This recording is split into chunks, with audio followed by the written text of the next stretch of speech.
പഠിപ്പിച്ചു കൊടുക്ക് നീ. അമ്മേ ഇനി ഇവിടെ അവിടെ നിന്ന് മുഞ്ഞുകുത്തി ഇങ്ങോട്ട് വീഴും. അപ്പൊ മൂക്കും പോകും പല്ലും ഒക്കെ പോകും. ദേ ഇറങ്ങാൻ പറ്റില്ല.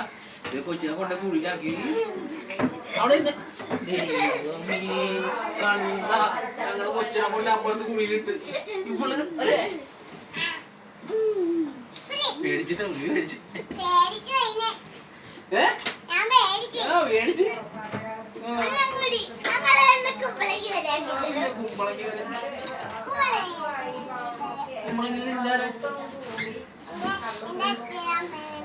പിന്നെ എന്റെ അച്ഛനെ പറഞ്ഞ മാടവനെ